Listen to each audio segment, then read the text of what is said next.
ଜୀବନ ସାରା ଖୁସି ହେବା ପାଇଁ ଏହି 15ଟି କଥା ମନେ ରଖନ୍ତୁ। ନମ୍ବର 1, ଅନ୍ୟ କାହା ଘରେ ନ ରହି ନିଜ ଘରେ ରହନ୍ତୁ, ଯାହାଦ୍ୱାରା ଆପଣ ସମ୍ମାନ ଏବଂ ସ୍ୱାଧୀନ ସହ ରହିପାରିବେ।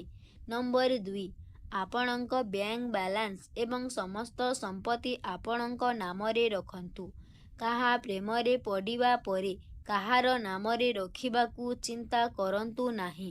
ନମ୍ବର 3, ଆପଣଙ୍କ ପିଲାମାନଙ୍କ ଉପରେ ନିର୍ଭର କରନ୍ତୁ ନାହିଁ ଯେ ସେମାନେ ବୃଦ୍ଧାବସ୍ଥାରେ ଆପଣଙ୍କୁ ସେବା କରିବେ, କାରଣ ସମୟ ପରିବର୍ତ୍ତନ ସହିତ ସେମାନଙ୍କର ମଧ୍ୟ ପରିବର୍ତ୍ତନ ହୁଏ।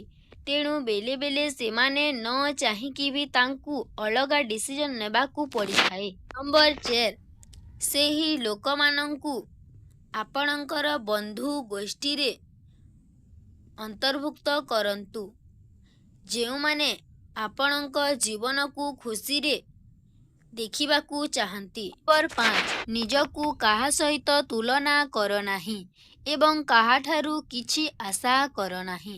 ନମ୍ବର 6, ଆପଣଙ୍କ ପିଲାମାନଙ୍କ ଜୀବନରେ ହସ୍ତକ୍ଷେପ କରନ୍ତୁ ନାହିଁ।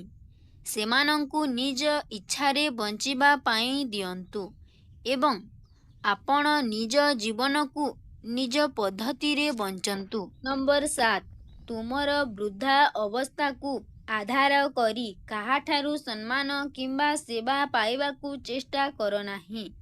ନମ୍ବର 8, ଲୋକଙ୍କ କଥା ଶୁଣନ୍ତୁ, କିନ୍ତୁ ଆପଣଙ୍କ ନିଜ ଇଚ୍ଛା, ନିଜ ଚିନ୍ତାଧାରା ଆଧାରରେ ନିଷ୍ପତ୍ତି ନିଅନ୍ତୁ। ନମ୍ବର 9, ପ୍ରାର୍ଥନା କର, କିନ୍ତୁ ଭଗବାନଙ୍କୁ ଭିକ୍ଷା ମାଗ ନାହିଁ।